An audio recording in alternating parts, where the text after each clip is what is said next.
Rahmat. Shunchalik hunar o'rganib, mana O'zbekistonda qarang, shunchalik yaxshi ishlarni qilib beryapti. Rasululloh eshigidan qolishmaydi, Xudo xolasa. Allohga. Assalomu alaykum, qadrli YouTube kanali obunachilarim. Mana navbatdagi xonadonimizga o'z ishlarimizni qilib berdik. Xudo xolasa olib kelib o'rnatib berganmiz.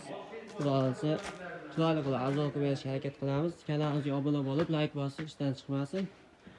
Bu yerga biz MDFdan ishlarimizni qilib berganmiz.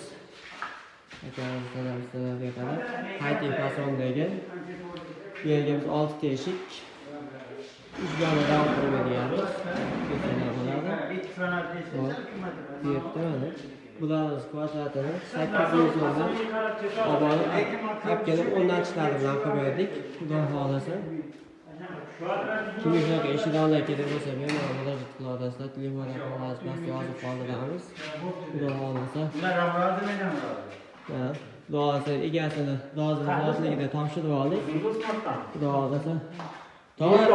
Eshik-donlar haqida fikringiz bir.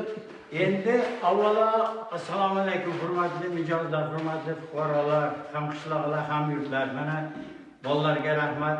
Shunchalik hunar o'rganib, mana O'zbekistonda qarang, shunchalik yaxshi ishlarni qilib beryapti. Rasululloh eshigidan qolishmaydi, Xudo xolasa. Allohga deydi, shukr, mana bolalar topib ishlarni qildiryapti, mana qildirib qo'ydik. Endi bunda uzoq yillar xizmat qilib, shu yerda nevaralar o'lib o'ssin. Yaxshi odamlar kelib, eshiklarni ochib, yopib kirib turgani bizga mehmonlar kerak. Xudo xolasa shukrlarga yetsin hammamiz. Alloh rozi bo'lsin hammamiz. Rahmat, hammaga rozi bo'lsin. Rahmat, katta. Kimga shunaqa eshik-donlar kerak bo'ladigan bo'lsa, bemalol hammaga rahmat. Kanalimizga obuna bo'lib, like bosib,